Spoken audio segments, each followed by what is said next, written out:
हप्ता जुला आपण हप्ता जुला आपण हप्ता जुला आपण कर व्हिडिओ पुढे हप्ता जुला आपण जो काही का हप्ता जुला साहेब मी हप्ता जुला महिन्याला 3000 रुपये हप्ता देता तरी पण मी हे हप्ता घेतात आणि तरीही कारवाई करतात. नेमकं चाललंय तरी काय राज्य उत्पादन शुल्क विभागात? हा व्हिडिओ शेवटपर्यंत नक्की पहा, कारण इथे नाव, पुरावे आणि मोठा खुलासा आहे. नमस्कार, मी पवन हनुमंते आणि आपण पाहताय न्यूज कट्टा एक्सप्रेस. चॅनलवर पहिल्यांदाच आला असेल तर चॅनलला सबस्क्राईब नक्की करा. पाहूयात आता सविस्तर बातमी.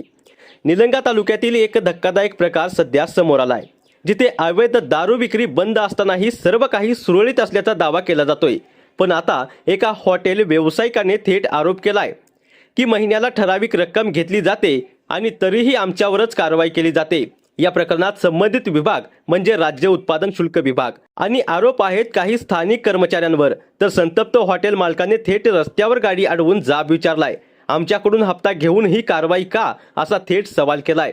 या संपूर्ण घटनेचा व्हिडिओ सध्या सोशल मीडियावर व्हायरल होत आहे. मात्र सर्वात मोठा प्रश्न असा आहे, वरिष्ठ अधिकारी अजूनही शांत का? स्थानिक नागरिकांचा आरोप आहे की अशा प्रकारामुळे विभागाची प्रतिमा मलिन होत आहे आणि अवैध धंद्यांना अप्रत्यक्ष पाठबळ मिळत आहे. या प्रकरणाची सखोल चौकशी व्हावी, दोषींवर कडक कारवाई व्हावी आणि भविष्यात अशा वसुलीत थांबवावी, अशी मागणी जोर धरत आहे. त्यातला माणूस माझ्याकडे हप्ता घेते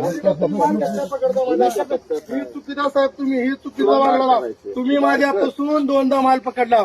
तुम्ही 2दा माल पकडला. तुम्ही 3000 रुपये महिना हप्ता पण घेतला साहेब आणि गुन्हेगार साहेब हे आपल्यासोबत वाईट वागले आहेत आणि आपल्यापाशी हप्ता पण घेतात आणि आपला माल पण पकडतात. तरी पण सर्वांना सांगतो मी, हे चुकीचं वाटतं. इकडे गाडीची व्हिडिओ कर. नाही तू गाडीची व्हिडिओ कर. अरे फुकट जुला नका, हप्ता जुला आपण कर व्हिडिओ पुढे हप्ता जुला आपण जो काही का हप्ता जुला साहेब मी हप्ता जुला महिन्याला 3000 रुपये हप्ता देता तरी पण मी हे गाडी आहे निलंग्याची आहे. काळे साहेब आणि गुराळे साहेब आहेत. आपण हप्ता घेतात तरी पण मी माल नेतो. आपला कमीत कमी 20,000चा माल नेलेत. ही चुकीचं वागतात साहेब. लोक फक्त यांचं पोट भरतात आणि याने गरीबाचा काटा काढतात. फक्त याने आपलं पोट भरतात. माझं समजावं